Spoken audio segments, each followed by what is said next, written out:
നിയമസഭാ തെരഞ്ഞെടുപ്പിൽ ശ്രീനഗർ ഉൾപ്പെടെയുള്ള കശ്മീർ മേഖലയിലെ മണ്ഡലങ്ങളിൽ പ്രധാന പ്രചാരണ വിഷയമായി ആർട്ടിക്കിൾ 370 പ്രത്യേക അധികാരം റദ്ദാക്കിയതിനു ശേഷം താഴ്വരയിൽ സമാധാനവും വികസനവും ഉറപ്പാക്കിയെന്നാണ് ബിജെപിയുടെ പ്രചാരണം. ആർട്ടിക്കിൾ 370 തിരിച്ചു കൊണ്ടുവരുമെന്ന് വാഗ്ദാനം നൽകിയാണ് നാഷണൽ കോൺഫറൻസും PDPയും പ്രചാരണം നയിക്കുന്നത്.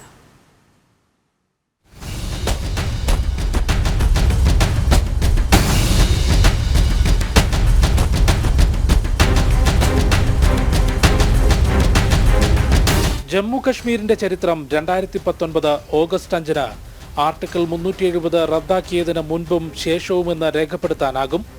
ഭാരതത്തിന്റെ സ്വതന്ത്രാനന്തര ചരിത്രത്തിൽ ഒരു ഭരണകൂടവും കാണിക്കാത്ത ധൈര്യവും ആർജവവും മോദി സർക്കാർ സ്വീകരിച്ചതോടെയാണ് മേഖലയ്ക്കുണ്ടായിരുന്ന പ്രത്യേക അധികാരങ്ങളും പതാകയും നഷ്ടമായത്.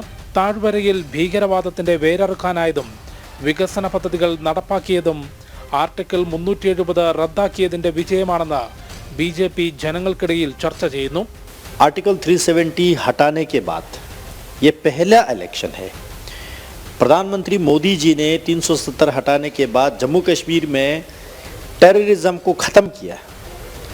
अलगाववाद, उग्रवाद, आतंकवाद तीनों को ख़त्म करके ये पहला इलेक्शन है.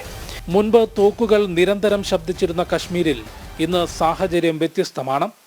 വിഘടനവാദത്തെ കൈവിട്ടുകൊണ്ട് വിദ്യാഭ്യാസം, തൊഴിൽ, വികസനം തുടങ്ങിയ ആശയത്തിലേക്ക് യുവാക്കൾ ഉൾപ്പെടെയുള്ള ജനത എത്തിയതോടെ സമാധാനം ഉറപ്പാക്കാനായി. अगर आप लोग हिंदू है, हमारे घर में सीधा आएगा, ना कुछ डर ना कुछ क्या, खाना खाएंगे साथ में एक ही जगह में खाता खाना, वो कुछ डर नहीं खुदा का. എന്നാൽ അധികാരം ലഭിച്ചാൽ ആർട്ടിക്കിൾ 370 തിരിച്ചു കൊണ്ടുവരുമെന്നാണ് നാഷണൽ കോൺഫറൻസ് കോൺഗ്രസ് സഖ്യവും PDPയും തെരഞ്ഞെടുപ്പ് പ്രചാരണത്തിൽ ജനങ്ങൾക്ക് നൽകുന്ന വാഗ്ദാനം. നീണ്ട 10 വർഷത്തിന് ശേഷം നടക്കുന്ന നിയമസഭാ തെരഞ്ഞെടുപ്പിൽ രാഷ്ട്രീയ പാർട്ടികളുടെ പ്രധാന പ്രചാരണ ആയുധവും ജനങ്ങൾക്കിടയിലെ സജീവ ചർച്ചാ വിഷയവുമാണ് ആർട്ടിക്കിൾ 370.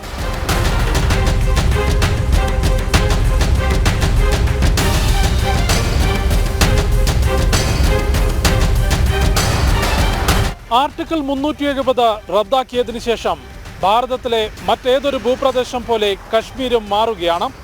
ശ്രീനഗറിൽ നിന്നും സഞ്ജയ് കൗശലിനൊപ്പം ജിഷ്ണു കൃഷ്ണൻ, ജനം.